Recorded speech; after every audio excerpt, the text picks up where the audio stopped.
Hello and welcome to SoCal Prep Report. My name is Randy Rosenblum. We have a great show for you tonight. We're going to talk about Palisades Football.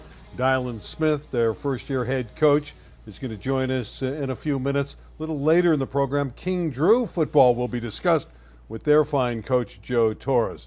But as I bring in my partner from SB Live, Tarek Fatal, we're less than an hour from Irvine and Beckman, which will carry on LA 36. Thursday night high school football. You know, of course, it's a Friday night event, but we can't forget sometimes there's some nice games on Thursday night. Beckman and Irvine going at it. There was a real nice game last week. Modern Day at St. John Bosco. I got it wrong. Most people got it wrong.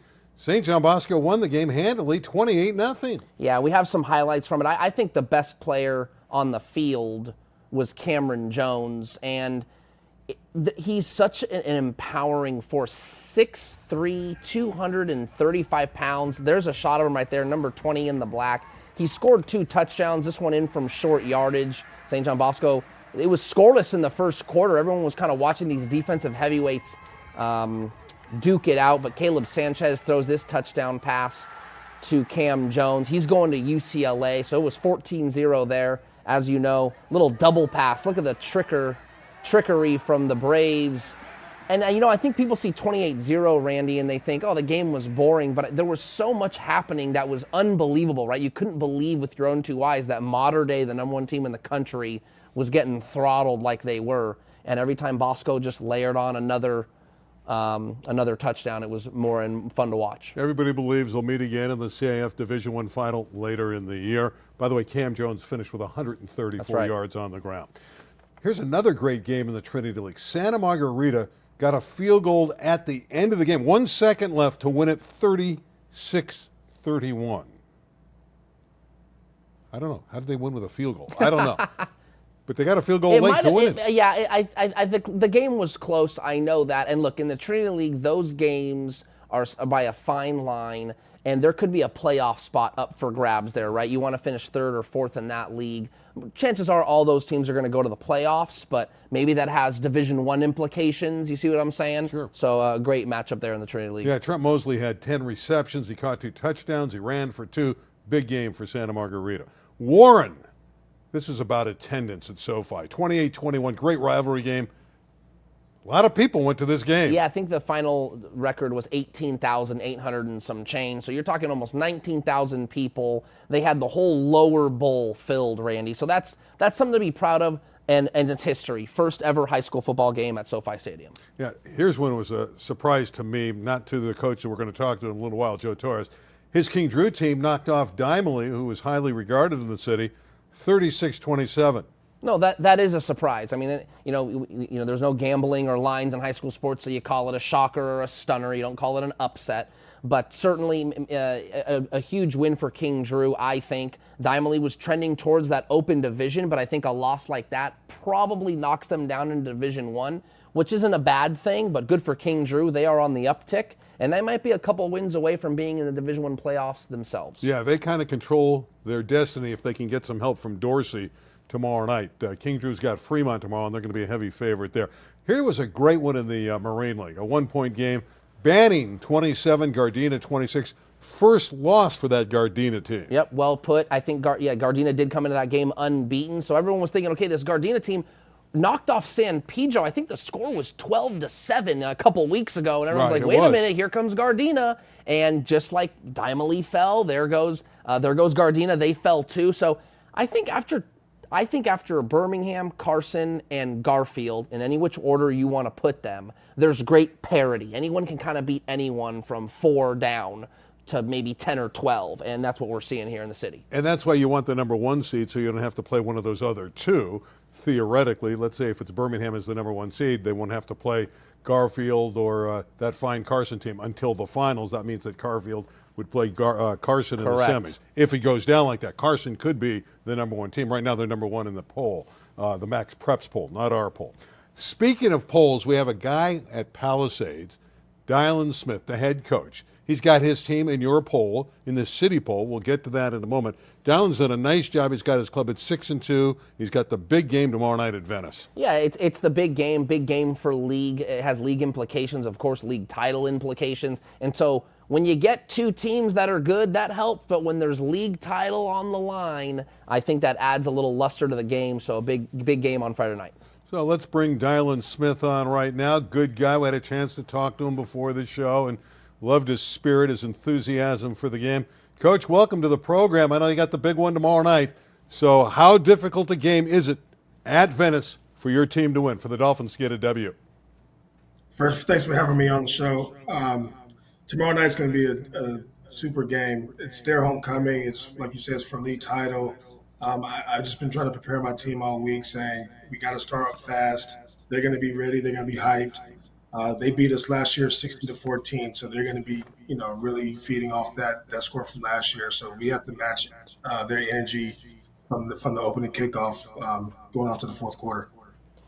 When it comes to a rivalry, league game, league title on the line, there's emotion, right, Coach? Is there a message there throughout the week, or you have one prepared where you kind of want to play with emotion, but you don't want to let the emotion play with you? Do you ever talk to your players about something like that with a big game like this on Friday night?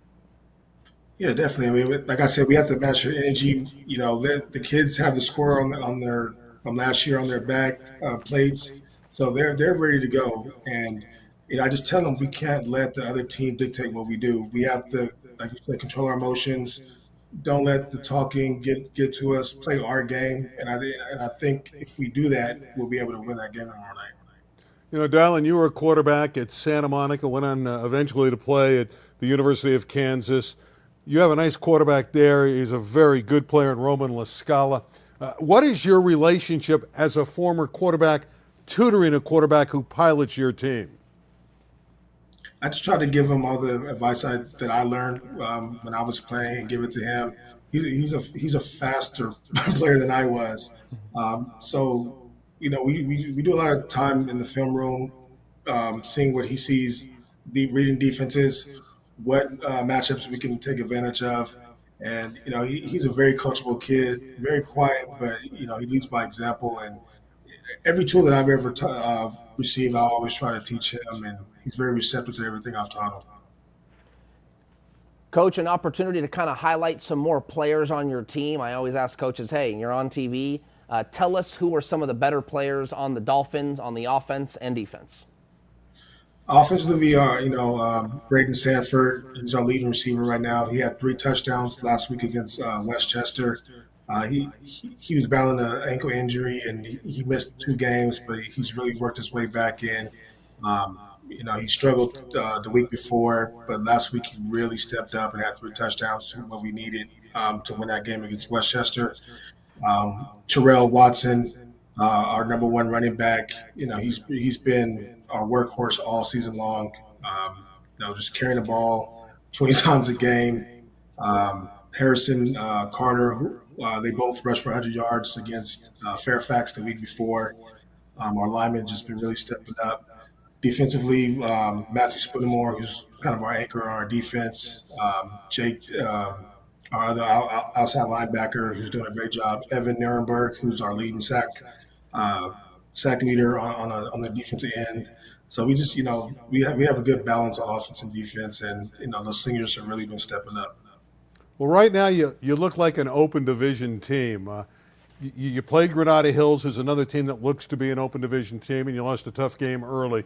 How do you feel about getting to the open and your chances in the open division? Tarek and I were talking earlier about the Garfields and the Carsons and obviously the Birminghams. How do you feel about your Dolphins' chances down the road? And I know you got your mind on Venice. Yeah, I mean, I preach to our team all the time that if we play our game, I think we can compete with anybody in our league. We scrimmaged Birmingham,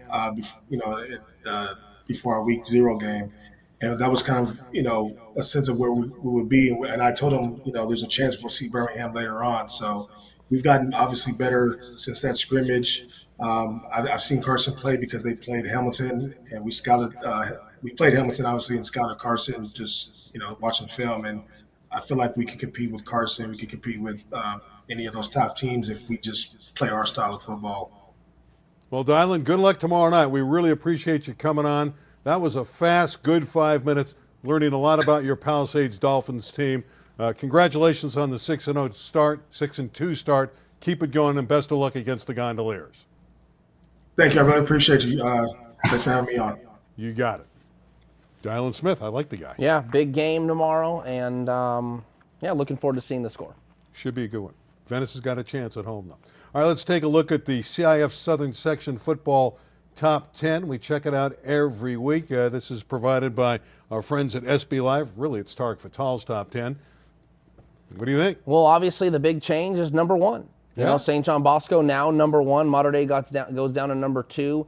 A lot of polls have Sierra Canyon at 3 or even 2. But I'm of the opinion that until you knock off if anyone in the neighborhood knocks off St. John Bosco, Mater Dei, or Centennial, they will earn that nod. And until that happens, they're going to be the top 3. Centennial's only 2 losses, I say it every week, are to Mater Dei and Bishop Gorman, number 1 and 2, top 5 programs in the country. Last thing, San Clemente earns a top 10 nod. Why? Because they knocked off Mission Viejo last week. I know we're going to talk about that in a second. Ruben Aiden is really the good player over there. And an opportunity for Sarah Gardena to move up because they have that shot with Sierra Canyon, and we'll talk about that game later in the program as well. All right, let's take a look at really some great performances from last week. And by the way, we're about 18 minutes away now from Irvine and Beckman in Tustin.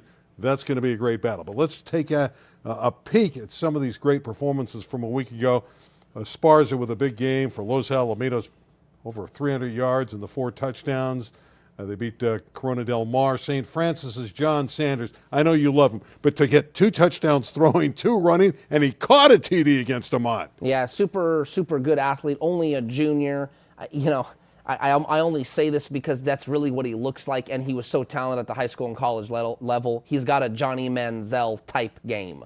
Ishmael Gibbs for Chaminade. How about bringing back 2 interceptions for touchdowns against Notre Dame of I've got a Sherman little Oaks? did you know. The last time Chaminade had a player to return 2 interceptions for a touchdown was Marquise Gallegos. He did it against Oaks Christian when he was a freshman. He returned 2 interceptions for a touchdown. How do you know that? Where'd you come up with that pearl? I was there. Oh, okay. I thought maybe you were like... No, I was there. That's a pearl, man. No, it was at Westlake Village, and Marquise Gallegos was only a freshman. He returned 2 interceptions for touchdowns. Wow. For Chaminade. Now he's at Sierra Canyon. Go ahead. You talked about Aiden Rubin. There's the big performance against Mission Viejo. That's hard to believe that he got that many yards, 239 against Viejo. Yeah, no, it is, and Mission Viejo is known for the defensive team. It wasn't a high-scoring game. I believe the final score was 20-10, if I pick that off the top of my head. But San Clemente, the Tritons only have 1 loss, and so they deserve to be in the top 10. Sincere Rainey, again, he's going to have that shot tomorrow night as they play a very good football team. Yeah, Sierra Canyon.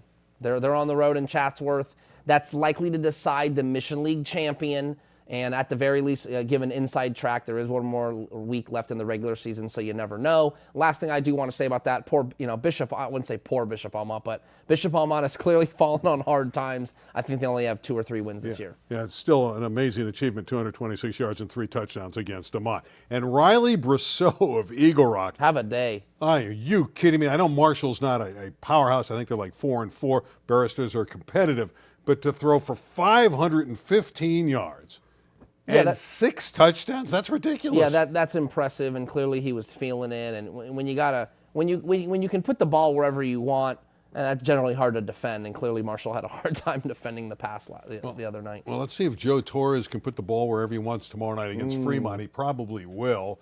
He is the head coach at King Drew. He's got his team playing some pretty good football, coming off the big win over Dimely.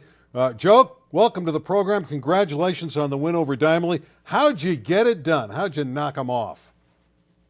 First off, thank y'all for having me on the show. I really appreciate it. Well, how'd you beat Dimely? Well, we game planned very well. I got a lot of footage against them, and we just sat down as a staff and really dissect them. We tried to keep the ball out of the explosive guys, 5 and 6 and 0, and just keep the ball out of their offensive hands, and that's how we did it. Defensively, we're coming around. We got some guys back, so I don't think we're the same team that most people have watched earlier this season. So we're looking to be dangerous. Coach, when you knock off a team like Dylen that was, having a great year, and certainly everyone thought they were going to win, as you alluded to, is there an extra injection of belief in your team? You might have had that belief. You're doing a good job coaching. You got these guys dialed in, but it always is nice when you get that win so they can believe in themselves. Do you feel that new energy in this team for the rest of the way? Oh man, I think the after winning against Washington. Even though the game was kind of close, I think just when you take a team down like Dominantly that has the rockets that they had on their team, they feel like they can beat anyone. I mean, earlier this year we had a close one against Gardena, and they're ranked high, and we were handling Gardena at home, and the wheels fell off in the fourth quarter, and they ended up beating us 14-12. Well, now we have a kicker that one of our top soccer players here at the school came out, and he's joined the team, and he's hitting 30-yard field goals, 40-yard field goals. So I'm looking forward to what happens for us in the next upcoming games and going into the playoffs. I think people don't realize that you guys can still win the Coliseum League. Are you guys the forgotten child in the Coliseum League? Everyone talks Dorsey, Crenshaw after their great battle last week, and obviously Dylen. No one's talking up King Drew because you started with 6 losses, but you're a different football team now, aren't you? Yes, sir. Yes, sir. Yeah, you know what? That's where we want to stay. We want to stay forgotten. We want to keep behind the scenes, and if Dylen helps us out this week and takes care of Dorsey, and then we do our job in the Coliseum, we'll be sitting pretty good. I do want to ask, because you brought it up, talk a little bit about now what seems to be a new improved kicking game because of this player, and by all means, please name him, that comes out from the SoCal. Was he a late add to the season? And talk about, even though it may seem very obvious, talk about the luxury of knowing, man, we can kick a field goal here and getting some points on the scoreboard, Coach. Yeah. So his name is Jason Ramos.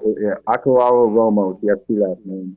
But yeah, he's been getting warmed up. He's one of our star soccer players on our soccer team, and he came up to me after a loss against Gardena because we didn't have a kicker then, and we were up 12-0, and we kicked our extra points. It'd be 14-14, and who knows what happens in overtime with those guys. But he came to me and said, "Hey, Coach, looks like you guys need a kicker." And I said, "Do you kick?" And he says, "Absolutely. I'm the best kicker on the soccer team." I said, "Well, you got the job." He came I love it. And the funny thing is a lot of people don't know we don't have a field here at King Drew. So we walk about 3-4 blocks to a park to practice, and it's no field goal. So that game, when we're playing in Diamond, we show up and he's kicking 30, 50-yard field goals like he's done it before, and he's never played football. And when all us coaches on the sideline looking at each other like, "Oh, we got something. There we go." And he, for him to kick 2 field goals in that game and went 3 for 4 in extra points was amazing. Before I let you go, when I think of King Drew, I think of academics. I know that athletics is very important there, but to you, obviously, you're preaching academics to your football team as well, aren't you? All day long. That's what we push off of. We have a lot of guys here with offers. A lot of kids after we play teams, Crenshaw, Dorsey, the kids are coming up to me and asking me, "Well, how are you getting these guys offers?" And I said, "Well, it's not me. I do have a connection with a lot of college coaches. So I have history with St. Francis Academy on the East Coast. I helped start that program over there. So I do have connections with a lot of college coaches. But the grades is what plays the part. If you have the academic, it's 1,000,001 schools out here that's looking to give people money for school. And my coaching staff, Coach Gardner, my assistant head coach, and research the colleges. He does a great job shopping our kids and getting them in front of colleges. And King Drew is where it's at when it comes to academics. Our team GPA right now is a 3.7. So and we're big. We have 82 guys in the program. I think that's one of the biggest programs right now in the city. Definitely. And out of all the guys that we have, they're scholars. It was funny. I just left the JV game, and I had 6 guys on JV have 4.8. Well, that's great. That might be greater than the football achievements to have 3.7 GPA the cumulative grade point average of the team. I think you're going to have success tomorrow night against Fremont. That's my prediction. That's an easy one. You should dominate there. But best of luck going forward, no matter where you end up in the playoffs. Congratulations on the turnaround. Congratulations of what you're trying to achieve at King Drew. Keep up the good work. Thank you all. Appreciate everything that you do for the community, and keep it going. All right. Thank you, sir. That's Joe Torress. And again, they're the sleeper. Nobody's talking about that's them. That's a story. Coach, I'm going to be calling you this week because I want to write about what seems to be kind of this renewed energy after a victory. But when was the last time you heard about a program getting a little bit of a kickstart from a kicker? Because that seems to add an extra element to their offensive game when maybe you're on the 19, 17-yard line. It's 4th and 2, 4th and 3. Hey, let's kick a field goal, get some points. So it sounds like he made 2 field goals. That's 6 points, and 3 or 4. So he had 9 points against Dylen, that kicker. And the other point is he only lost by 2 points and missed kicks against Gardena. There you go. So had they beaten Gardena, we would be surprised. Story. Yeah. Different story. So that's a good story, and I'm looking forward to following up on that. All right, let's talk about some of these key games. And, of course, we're about 9 minutes away now from Irvine and Beckman in Tustin. I almost said they were going to be in Tucson, but it's in Tustin. And, of course, we're going to have our guys out there to call it Rich Estrella and Bob Gibson. But, all right, let's start with Sarah Gardena at Sierra Canyon. Sierra Canyon is still in that hunt, very much in the hunt for the D1 bid. I find, there could be catastrophe, and they're going to get in. So I think Sierra Canyon is a lock for the Division I playoffs, the first time in program history. Huge accomplishment for John Ellinghaus and his program and the Trailblazers over there. They got the size up front, Randy. They've got the skill. They've got the quarterback.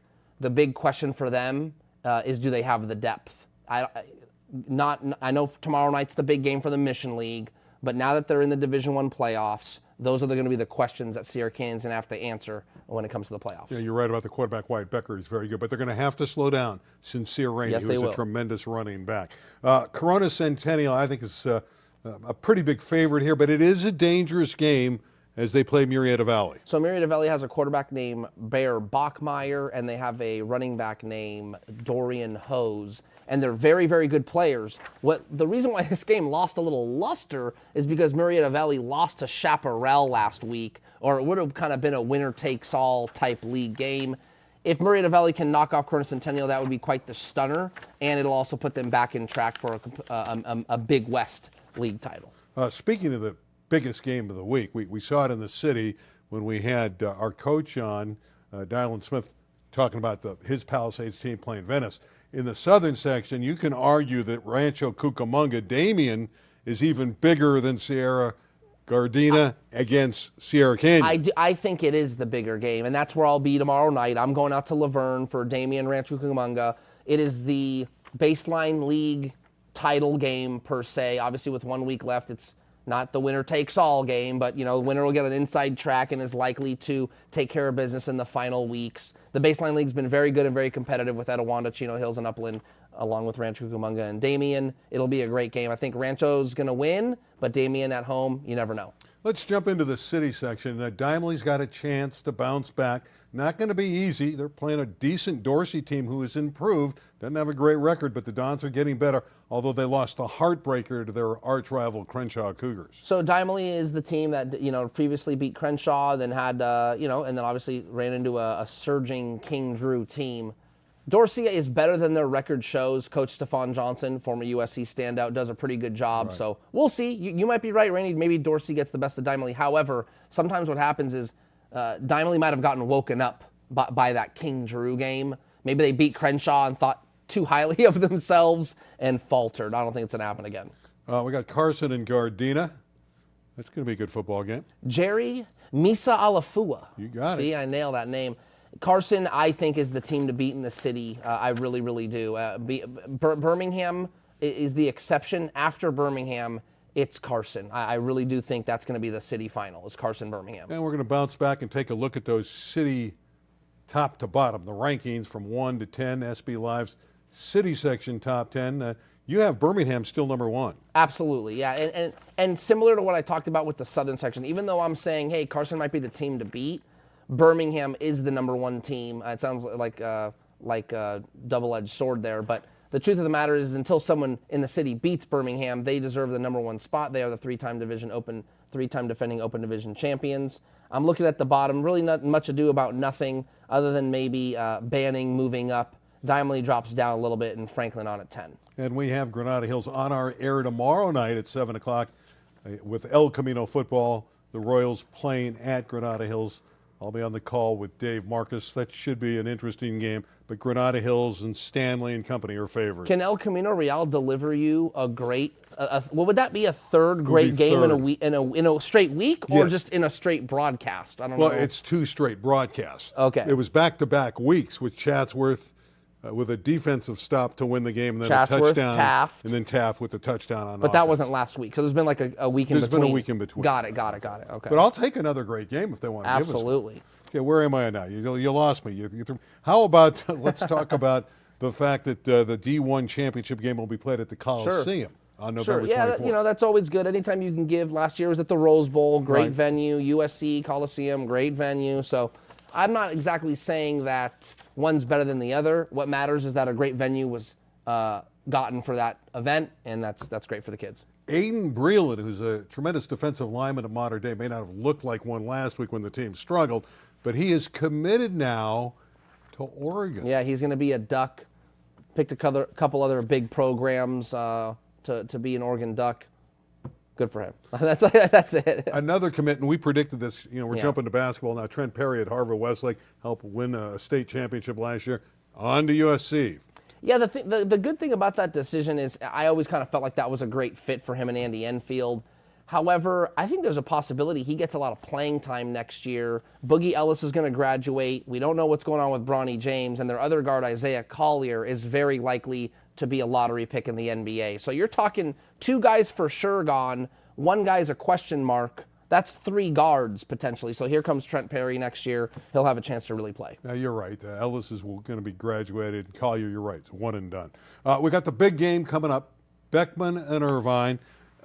Irvine's got the better record, but, Beckman, it's a tough football game. I mean, these teams, it's a rivalry. It's a neighborhood rivalry. Yeah, Irvine, the Vaqueros, they are a really, really good team, and they have a running back, Brandon Figueroa, who's rushed for 895 yards, 11 touchdowns, 4 games with over 100 or more. So that's a running game there. Beckman, they like to air it out. Austin Shepard, 21 touchdowns, just 3 interceptions, and his go-to wideout is Sean O'Rourke, 29 receptions for 528 yards and 8 tutties. Okay, we can make a pick on this game. Oh, Because we're not calling it. okay. So I won't make a pick on El Camino tomorrow against Granada Hills, even though I believe the Highlanders are going to win. You didn't hear that. Who do you like in the game coming up? Yeah, I'm going to go Beckman. Come on, that's where I'm going. Yeah, I mean, look, they're 7-1. They like to air it out. Yeah. This is technically a home game for them, even though it's at Tustin Tustin, High. yeah, it is. So, give me Beckman at home. They're clearly having a better year. I don't know too much about the teams, but I will say this. I think the most difficult thing to do in high school football is defend the pass. And Beckman's got a good passing game. Right. So that's my logic. So you think it's going to go over the total? Just kidding. Okay, here we go. Now we're talking over-unders for high school games. No. There's going to be a lot of scoring in the game. I'm Sure. excited because we're going to be back next week. We got a lot of shows coming up in the near future. We mentioned the football game tomorrow night with El Camino. And then obviously next week, Rich and Bob, who are about to call this game, we're going to have their sports show on Wednesday night. Here's the promo for that. You can see Prep Sports Night live. It's a terrific show. They do a full hour. They bring a team in, and they talk to the whole team at Rock and Brews. It's a blast. They have chicken eating contests, cheerleaders. They got it all. And then we'll be back next Thursday night here for SoCal Prep Report. I'm excited. It's going to be the first time we're going to introduce a game live on LA 36. Yeah. Like we're a pregame show. Look at us. Yeah. Moving up in the world, having a little fun. Yeah, give me Beckman. Give me the Patriots. I like Beckman too, and I think they'll probably win the game. How about 42-28? How's that sound? Sure. It's a good score. Yeah. I'm excited because I got to hear Rich and Bob on the call. I've worked with Rich and Bob for many, many years. Bob did a lot of color analytical work for me at another company, and Bob's a good guy, and he's out there working with Rich tonight. And Rich and I have worked together many times in LA 36, and I think he'll do a terrific job on the call. And that's always going to be a lot of fun. And in 3 seconds, 2 seconds, 1 second, you now meet Rich and Bob. Enjoy the game, everybody.